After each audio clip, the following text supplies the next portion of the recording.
Welcome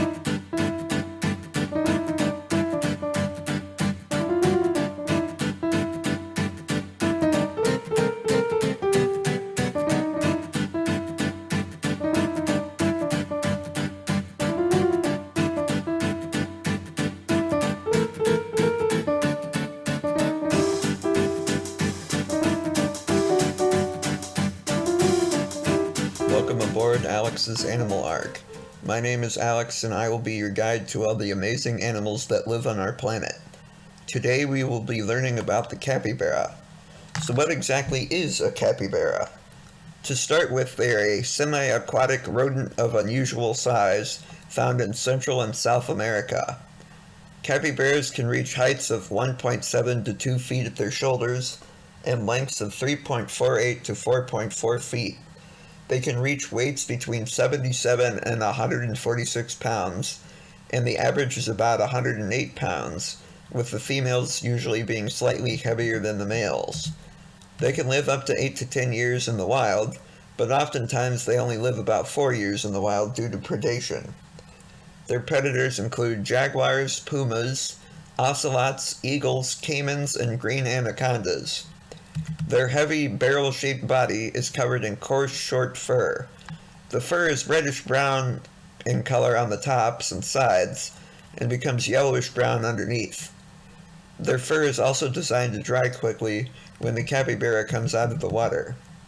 Capybaras have short heads with a blunt snout, with nostrils on the end of it. Their eyes and ears are found near the tops of their heads, just like hippos, which allows them to keep the rest of their bodies submerged and poke their eyes and ears and nose above the water to see what's going on around them. Just like most rodents, their two front teeth are constantly growing, but are ground down by use. Capybaras have two scent glands, one of which is found on top of their snouts, and known as a morillo. Males have a much more pronounced morillo, and they scent mark things more often than the females. Their legs are short and sturdy, with the back ones being slightly longer than the front ones. At the end of their legs, they have webbed toes, with hoof-like claws on the end, to help with swimming and climbing up riverbanks and out of the mud. They have 4 toes on the front and 3 toes on the back. Their tail is short and vestigial. Their other set of scent glands are anal scent glands, and on the males they are lined with detachable hairs. These hairs are covered with a crystalline form of scent secretion that lasts longer than other forms of scent and are tasted by other capybaras that come upon them. Capybaras mark things with scent by rubbing their morillos on them or walking over plants and marking them with their anal scent glands. So where can you find capybaras? Capybaras are found in lowland areas near bodies of water.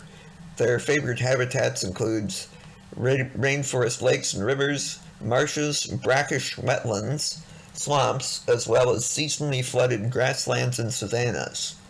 Their range includes Panama, Colombia, Peru, Venezuela, Argentina, Uruguay, Paraguay, Brazil, Bolivia, Ecuador, and Guyana. So what are some capybara behaviors? Capybaras are crepuscular and are usually most active during morning and evening. However, if they feel threatened, then they are usually active during the night. During the day, they will wallow in water and mud to keep cool, or they will doze on the banks of the river or in the water. Then around the evening, they emerge from the water to graze. Capybaras are herbivores and are very selective about the plants they eat.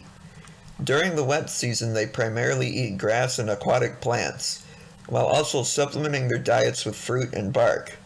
An adult capybara can eat 6 to 8 pounds of grass per day. During the dry season, capybaras eat a greater variety of plants, including reeds, grains, melons, and squashes.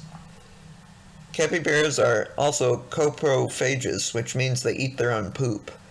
They do this for the beneficial gut bacteria, which helps them break down the cellulose they consume, as well as getting as many nutrients and vitamins out of their food as possible. Capybaras also regurgitate their food to chew it up better, just like cows and other ruminants like camels.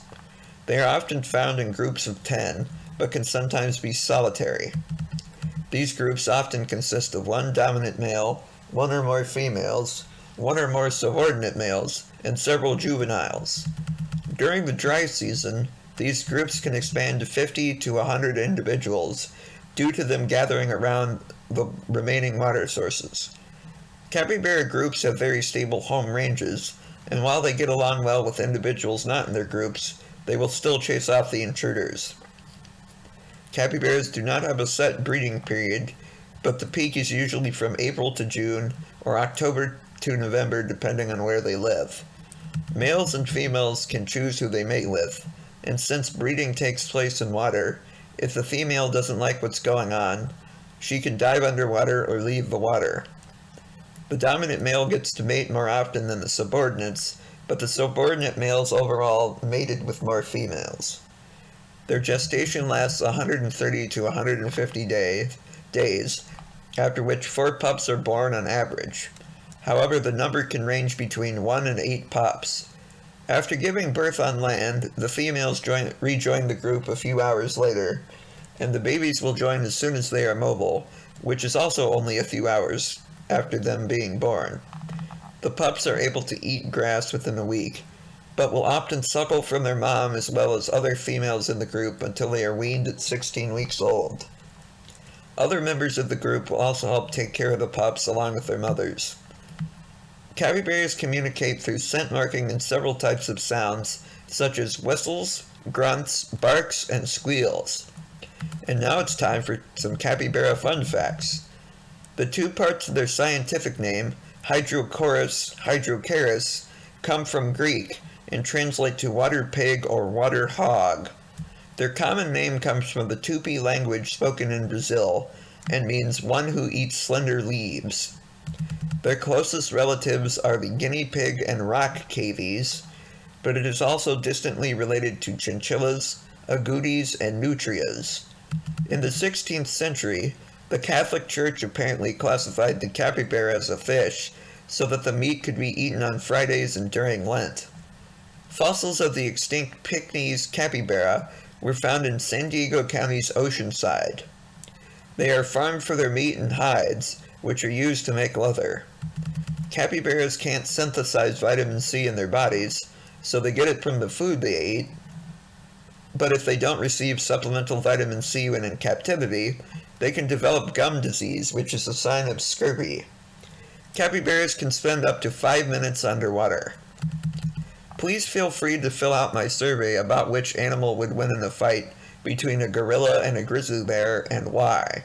You can find the link in the description or on the front page of my website, as well as on the Facebook page. If you have already filled out the survey, thank you, and feel free to tell your friends and family about this survey. Thank you for listening. If you enjoyed it and want to hear more, feel free to subscribe to Alex's Animal Ark on YouTube, or subscribe on Spotify, Deezer, Stitcher, TuneIn, Amazon Music, Apple Podcasts, Google Podcasts, Overcast, Castro, Castbox, Podfriend, and iHeartRadio. Feel free to like and follow the Alex's Animal Ark Facebook page, and visit my website by following the link in the description. If there's an animal you would like to hear me cover, please email your name and the animal you want to hear about to the email in the description, and I will add it to the list. Or feel free to leave a comment on YouTube or on the Facebook page with an animal you would like to hear about, if that makes you feel more comfortable. Thank you for coming on this animal adventure. I will see you all again for the next voyage, when we will learn about the giant anteater.